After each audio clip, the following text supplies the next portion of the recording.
Feel খবরি লাআনা রাসূলুল্লাহ সাল্লাল্লাহু আলাইহি ওয়াসাল্লাম মান ফারাকা বাইনাল ওয়ালিদি ওয়া ওয়ালাদিহি।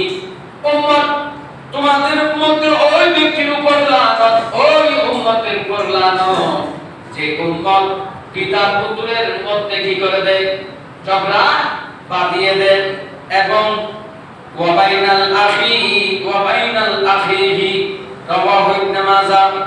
পিতা পুত্র ও ভাইয়ের বিচ্ছেদ ঘটায়, পিতা এবং পুত্রের মাঝে এবং ভাই এবং ভাইয়ের সাথে যে উম্মত বিচ্ছেদ ঘটায় দিবে, বিভিন্ন প্রকৌশল করে, বিভিন্ন কূটকৌশল করে, যে উম্মত পিতা পুত্রের সাথে ভাই ভাইয়ের সাথে সম্পর্ক নষ্ট করবে, আমার নবুয়তের রাসূল বর্ণনা করতেছেন উম্মত, ওই উম্মতের উপর লানত হবে। জোরে বলি নাউযুবিল্লাহ। ওই উম্মতের উপর আমার রাসূল কি করেছেন? লানত দিয়েছেন। খবরদার, আপনারা পারতপক্ষে এই সম্পর্কগুলো কখনো নষ্ট করার চেষ্টা ভুলেও করবেন না, তাহলে আল্লাহ রাসূলের লানত আপনার উপর কি হবে? বর্ষিত হবে। খবরদার, আল্লাহ রাব্বুল ইজ্জত আমাদেরকে আমলটুকু করার তৌফিক দান করুন। সকলে বলি আমিন।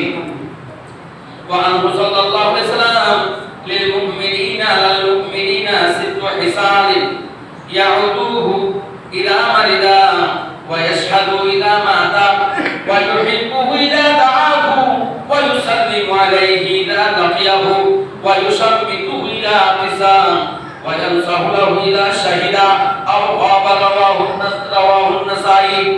আমার নবী রাসূল সাল্লাল্লাহু আলাইহি সাল্লাম নুরানি জবানে ঘোষণা করতেছেন, তোমাদের মধ্যে একজন মুসলমান অপরজন মুসলমানের উপর কয়টি হক?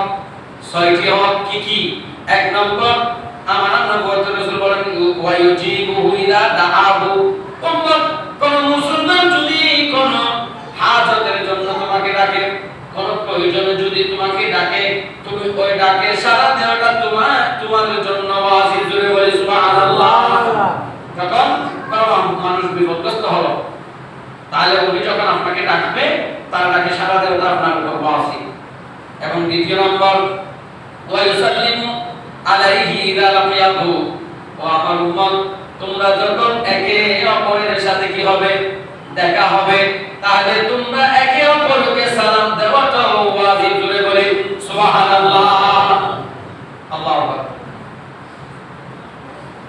তারপর 3 নম্বর বলতেছেন ওয়া ইউসাম্মিতুহু ইলা তিসাম ওয়া ইয়ানসাহু লাহু ইলা শাহিদা।